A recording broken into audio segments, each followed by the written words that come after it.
नमो नमः सद्गुरुभ्यः सद्गुरुभ्यो नमो नमः। नमो नमः सद्गुरुभ्यः सद्गुरुभ्यो नमो नमः। ज्ञानवैराग्यसम्पूर्णान् हरिभक्तिपरायणान् पूर्वाचार्यानहं वन्दे सम्प्रदायप्रवर्तकान् श्रीवल्लभ भगवत्पादमाचार्यं श्रीमद्रामानुजं मुनिं श्रीमदानन्दतीर्थं च रामानन्दयतिमितं श्रीवल्लभं च निम्बार्कं कृष्णचैतन्यमेव च ज्ञानेश्वरं तथान्याञ्च पूर्वाचार्यान् स्मराम्यहम्। आचार्येषु सर्वेषु तारतम्यं विना कलौ शुद्धं भागवतं धर्मं जग्राह प्रेमिको गुरुः। कलिकालान्धकारेण व्याप्तं भुवनमण्डलं विलोक्य कृपयाचार्यचक्रे वैष्णवसंहितां हरे रामेति कृष्णेति नाम संकीर्तनं सदा लोकक्षेमाय कुर्वन्तं प्रेमिकं सद्गुरुं भजे। श्री अण्णा द्वारा विरचित श्री वैष्णव संहिता के सप्तम भाग का 7वां अध्याय। यहाँ पर श्री कुंभदास नामक संत का चरित्र कहते हैं श्री अण्णा। श्री सद्गुरुवाच अथ श्री कुंभदासस्य चरितं परमाद्भुतं वक्ष्यामि हृदयानन्दं शृण्वध्वं साधु सत्तमाः। येषां भक्ता वरिष्ठानां इष्टनाम परं धनं दरिद्राश्चापि ते भक्ता न पश्यन्ति धनोन्मदान्। कुंभदास का परम चरित परम अद्भुत है, ऐसा कहते हैं। और श्रेष्ठ भक्तों के लिए कृष्ण नाम ही तो धन होता है। वे दरिद्र गरीब होते हुए भी वे मद से चूर धनिकों के मुख की ओर नहीं देखते। कामिनी कांचनासक्ति ही कृण भक्ति विनाशिनी। कामिनी और कांचन में जो आसक्ति है वह कृष्ण भक्ति का नाश करने वाली है। यदृच्छा लाभ संतुष्टः स्वदार निरतो भवे। इसलिए जो प्राप्त है अपने प्रारब्ध के अनुसार या भगवत कृपा से जो प्राप्त है उसे पाकर संतुष्ट होकर अपने पत्नी में गृह से चलाना है। दारिद्र्येणैव जीवन्तः भवन् भजन्तो नन्दनन्दनं यत् सुखं प्राप्नुयुर्भक्ताः न सर्वे धनोन्मदाः। गरीबी में रहकर भी जो कृष्ण भक्त जो सुख पाता है उसे धन के मद से चूर जो धनिक व्यक्ति नहीं पा सकता। यया कया च वृत्त्यैव लोके जीवितम् आचरन् विश्वासेन दृढ़ेनैव भजेत तम पुरुषोत्तम। यहाँ पर श्री अण्णा बहुत सुंदर कहते हैं। देखिए यहाँ पर श्री अण्णा ने वर्णाश्रम के अनुसार धन कमाकर या जीविका चलाने के लिए ऐसे निर्बंध नहीं कर रहे हैं। कहते हैं यया कया सब समय के अनुसार जिसकी कोई भी वृत्ति इसमें सत्यता होनी चाहिए, बस ये वृत्ति से अपना जीवन चलाओ, परंतु कृष्ण भक्ति को न त्यागो। पुरुषोत्तम के भजन करते हुए किसी भी वृत्ति से अपना कुटुंब चलाओ। अस्य श्री वैष्णव धर्म से बहवो मार्गदर्शिनः तत्र कहा कुंभदासस्य महाभागवतः स्मृतः। इसे ही श्री अण्णा भागवत धर्म वैष्णव धर्म कहते हैं। किसी भी वृत्ति से मनुष्य को वृत्ति होनी चाहिए। तो किसी वृत्ति में उद्योग या काम कोई काम धंधा करके जीवन चलाना है, परंतु कृष्ण भक्ति को नहीं त्यागना। यही वैष्णव धर्म है, ऐसा श्री अण्णा कहते हैं। ऐसे वैष्णव धर्म को दिखाने वाले अनेक संत भारत देश में हुए थे। उसमें से कुंभदास भी एक महाभागवत हुए। शिष्यः श्री वल्लभेन्द्रस्य सर्वगुणसंयुतः श्रीनाथचरणाम्भोजम् अकरन्त मधुव्रतः। वल्लभाचार्य के शिष्य थे और श्रीनाथ जी के परम भक्त थे। नित्यं कर्षकवृत्त्यैव कुर्वन् हर्षेण जीवितं दरिद्रश्चापि संतुष्टः श्रीनाथे भक्तिमान अभूत्। कृषि करते थे, कृषि से अपना जीवन यापन करते थे और दरिद्र होते हुए भी श्रीनाथ से संतुष्ट थे और श्रीनाथ की भक्ति करते थे। आनंद भाष्प सुसिग्धः भक्तमंडल मध्यगाः वीणा मृदंग संयुक्तः जगो श्री नंदनंदन। वीणा मृदंग हाथ लेकर नंदनंदन को रिझाते थे मधुर गान करते हुए। श्रीनाथ दिव्या लीला नाम अनुभूय रसम परम चक्रे गीतानि बहुधा रणानंद प्रदान। श्रीनाथ जी के अनेक लीलाओं को व्यक्त करने जैसे अनेक पदों को पदावली की इन्होंने रचना की है। मानसिंह इति ख्यातः कश्चित् राजा महामतिः कदाचित् आययो द्रष्टुं कुम्भदासं दृढ़व्रतम्। मानसिंह प्रसिद्ध एक राजा थे ना राजस्थान में, वे कुंभदास के दृढ़व्रत के भक्ति निष्ठा को देखकर उन्हें दर्शन करने के लिए आए थे। तदा श्री कुंभदासश्च स्नानं कृत्वा यथाविधि आह्वायामस पौत्रीं स्वां नामकीर्तन तत्परः। आगच्छ शीघ्रं कल्याणी मुकुरं पीठमानय अनुष्ठानस्य कालोऽयम् अतिक्रांतः सुलक्षणे। वे स्नान कुंभदास तब स्नान कर रहे थे, तो स्नान यथाविधि स्नान किया उन्होंने और अपने पौत्री को आह्वान बुलाकर कहने लगे, मेरी पीठ या आसन जो है, आसन और आईना लेकर आओ बेटी, समय बीता जा रहा है, अनुष्ठान करना है। एवं श्री कुंभदासस्य वचः श्रुत्वा च सा ब्रवीत् खात्वा पीठमजः कच्चित् दर्पणञ्च पपावि। सुनकर उस कल्याणी ने कहा, आपके पीठ तो एक बकरा खा गया और वह आपके आईना को वो पी गया। श्रुत्वैतन् मानसिंहस्य परमाश्चर्य संवितः अपृच्छत् सचिवं राजा किमिति प्रेम तत्परः। इसे सुनकर कुछ समझ में नहीं आया मानसिंह राजा को। उसने अपने साथ आए हुए सचिव से पूछा कि ये लड़की क्या कह रही है। अयम महाभागवतो दैन्यमेतस्य जीवितम ऋणमेवासनं विद्धि मुकुरम जलमेव हि। तब सचिव ने कहा, ये महाभागवत बहुत गरीबी में जीवन बिताते हैं, इनका आसन घास ही है और घास को बकरी खा गया, और इनका आईना क्या है, पानी है, जल में अपना मुख देते तिलक लगाते थे, तो वह पानी बकरा पी गया। श्रुत्वैतन् मंत्रिणो वाक्यम सहसा पृथ्वीपति पददो कुंभदासाय मुकुरम हेमभूषित। ऐसे सुनते ही वह राजा दुखी उठा कि अरे, इतने बड़े संत और इतनी गरीबी में उन्होंने एक सोने के स्वर्ण से अलंकृत एक आईना उन्हें समर्पण किया। आश्रमस्थस्य दीनस्य भक्तस्यापि विशेषतः अनेन किं दर्पणेन ममेत्याह स वैष्णवः। तो कुंभदास जी कहा, मैं तो यहाँ पर आश्रम में रहता हूँ, गरीब की आश्रम है, यहाँ पर सोने की आईना की क्या आवश्यकता है, या क्या करूँ इसका। आश्रमत अथ रत्नमयम दिव्यमासम च तदौ प्रभा तस्यापि नैव जग्राह महाभागवतम। इसके पश्चात राजा ने रत्न जड़ित आसन उन्हें समर्पण किया, उसे भी उन्होंने स्वीकारा नहीं।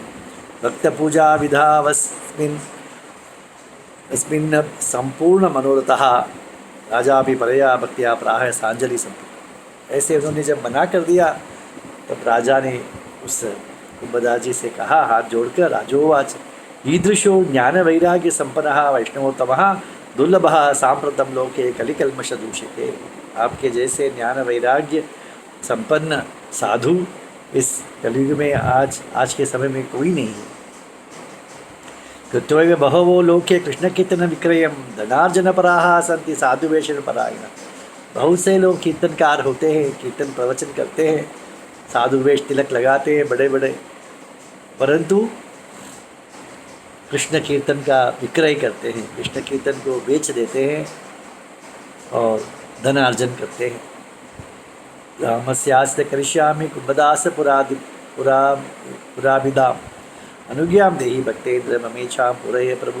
राजा ने कहा, आपने सोने का आईना या रत्नजड़ित पीठ को स्वीकार नहीं किया, मेरी एक विनती है, इस गांव के नाम को मैं आपके नाम से रखना चाहता हूँ, कुंभदास गांव कहना चाहता हूँ, कुंभदासपुर करना चाहता हूँ, इसके लिए मुझे आप अनुमति दीजिए। कुंभदास उवाच रामोऽयं न ह्यः सृष्टो न त्वया न च नरोत्तमा नाहमिच्छामि मे नाम कर्तुमस्य महीपते। इस गांव का निर्माण करता न आप है न मैं हूँ, तो मुझे इस गांव को मेरे नाम से करने में मुझे कोई इच्छा नहीं है। व्रजभूमिरियं सर्वाशीनाथ पदलांछिता तस्यैव संपेदेशा तु न वयं महाभागा हरिणा। यह व्रजभूमि है, यह श्रीराज जी के पद चिन्हों से अंकित है, तो सब उसकी है, तो तो तो मैं उसके संपत्ति में मैं भागीदारी बनूं, उसका संपत्ति को मैं लूं। दासोहम दस्य देवस्य तत् साम्राज्य वसामि, मैं उनका सीना जी का दास हूँ, मैं उनके साम्राज्य में रहता हूँ। संतुष्टोस्मि सदा राजन दारिद्र्यम न कदाचन, मैं हमेशा संतुष्ट हूँ राजा, तो आप चिंता मत कीजिए, मुझे कोई दुख नहीं है, मुझे गरीबी की कोई दुख नहीं है। कृपणो यस्तु असंतुष्टः सततम ददलोलुपः, जो सदा पैसा पैसा करता है वही दरिद्र है, क्योंकि असंतुष्ट है, समाधान ही नहीं है, वो उसको तृप्ति नहीं है, हमेशा वो चाहिए, ये चाहिए, धन और चाहिए।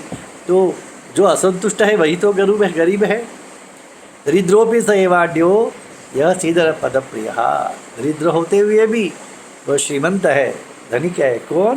कृष्ण चरण का आश्रित। संपदेव विपत प्रोक्ता कृष्ण भक्ति विनाशिनी, संपद धन है, वह कृष्ण भक्ति को नाश करने वाली विपत्ति है। विपत संपत्ति प्रोक्ता कृष्ण भक्ति प्रकाश, विपत्ति ही संपत्ति है क्योंकि कृष्ण भक्ति देने वाली है। क्योंकि दुख में सुमिरन सब करे, दुख होते तो सुमिरन भगवान की स्मरण सब करते हैं, तो वह कृष्ण भक्ति प्रदान कर देती है। यही तो कुंती ने प्रार्थना किया था, हे कृष्ण मुझे हमें विपत्ति अनेक आने दो, विपत्ति आते ही में मुझे तुम्हारा स्मरण हो जाता है और तुम आ जाते हो, तुम्हें तुम्हारा दर्शन हो जाता है। तो कुंती देवी का यह हाल है कि विपत्ति में ही भगवान का स्मरण होगा। तो हम जैसे लोगों का क्या है? व्याप्त संसार रोगाणाम दारिद्र्यम परमौषधम, संसार रोग से पीड़ित मनुष्यों के लिए दरिद्रता ही परम औषध है, दवा है। एनैव दूनचित्ता नाम कृष्ण भक्ति प्रजायते।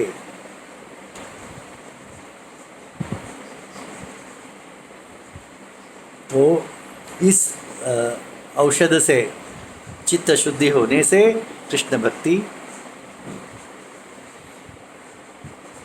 उत्पन्न होती है, क्योंकि ये विपत्ति से तो कृष्ण भक्ति उत्पन्न होती है। विपत्ति आई तो कृष्ण का स्मरण होगा तो कृष्ण भक्ति बढ़ेगी। ऐश्वर्य परमोन्मत्ता डम्बा अहंकार तन्मया प्राप्नुवन्ति एव ते लज्जाम जगदीश्वर कीर्तन। ऐश्वर्य से जो उन्मत्त हो गए हैं, दंभ अहंकार से चूर हो गए हैं, ऐसे लोगों को प्रभु के भगवान नाम कीर्तन करना, गुण कीर्तन करने की लज्जा होती है। तस्मात् दारिद्र्यम इच्छामि कृष्ण भक्ति प्रवर्धनम, इसलिए कुंभदास कहते हैं, इसलिए मैं दरिद्रता की इच्छा करता हूँ, तो मैं ऐश्वर्य की दंभ अहंकार से रहित हो जाऊँगा और मेरी कृष्ण भक्ति में वर्धन हो जाएगा, कृष्ण भक्ति बढ़ जाएगी। नाहम इच्छामि संदृष्टुम धनीनाम परुषम मुखम, तो ऐसा कहते हैं श्री कुंभदास जी कि मैं ऐसे जो डंब ऐश्वर्य मत चूर होकर मद में चूर है, जो धनिक है, उनका मुँह तक नहीं देखना चाहता हूँ, ऐसा कहते हैं। श्री सद्गुरुवाच इत्युक्त्वा कुंभदासश्च तृणीकृत जगत्त्रयः लोकवेद परो भक्तो मौनेनास दृढ़व्रतः। ऐसे कुंभदास जी जगत्त्रय को तृण तिनका मानते थे और शांत चित्त होकर लौकिक वैदिक क्रियाकलापों से दूर अपने भक्ति में दृढ़, यही उनका व्रत था। राजा भी तत्पदाम्भोजं प्रणम्य च यथा विधि जगाम सचिवैहि साकमात्मनो नगरम। तो राजा तो आश्चर्य हो गया, राजा को तो ऐसे भी संत जगत में है, इसलिए तो जगत है। तो उसको कुंभदास जी को प्रणाम कर कर राजा अपने सचिवों के साथ अपने नगर चला गया। सम्मानम घोरगरलम कलयन्ति आत्मनाशनम कृष्ण भक्ति पराः संतो वैराग्य रसिकाः अखिला। ये कृष्ण भक्ति में जो रस लिए हुए हैं, ऐसे रसिक भक्तों के लिए जो वैराग्य में भी रस देखते हैं, ऐसे लोगों के लिए लोगों द्वारा सम्मान या स्तुति यह विष के समान है, आत्मनाशक है, ऐसा वे मानते हैं कि पूर्ण वैराग्य उनमें होता है और कृष्ण भक्ति से वैराग्य प्राप्त हुआ है उन्हें। तो वे ये लौकिक निंदा स्तुति ये सब लोगों की ने विष समान लगता है। भक्तानां शुद्धचित्तानां यत्सुखं तु अपरिग्रहे परिग्रहेण मूढ़ानां तत्सुखं न कदाचन। यहाँ पर श्री अण्णा कहते हैं जो शुद्धचित्त भक्त होते हैं उनका जो सुख है अपरिग्रहे, ये दूसरों से किसी भी प्रकार का मदद या वस्तु लेना नहीं लेते हैं। नहीं लेने में जो सुख उन्हें जो मिलता है, चित्त शुद्ध भक्तों में जो सुख उन्हें मिलता है नहीं लेने में, अपरिग्रह में, तो जो मूढ़ है परिग्रह करता है, मैं कथा वाचन करता हूँ मुझे पैसा दीजिए, मैं पूजा करता हूँ मुझे पैसे दीजिए, ऐसा लोग मांग के देने पर नहीं लेते हैं। कुंभदास जैसे संत तो ये तो मांग कर लेते हैं, तो उन्हें क्या सुख प्राप्त हुआ होगा। तो उनकी सुख उनको संत का सुख का लवलेश भी उनके पास नहीं होगा, उन्हें पता ही नहीं अपरिग्रह का सुख क्या है। ऐसे श्री अण्णा कहते हैं, श्री अण्णा ही ऐसे कह सकते हैं। श्री प्रेमिकेंद्र सद्गुरु महाराज की जय।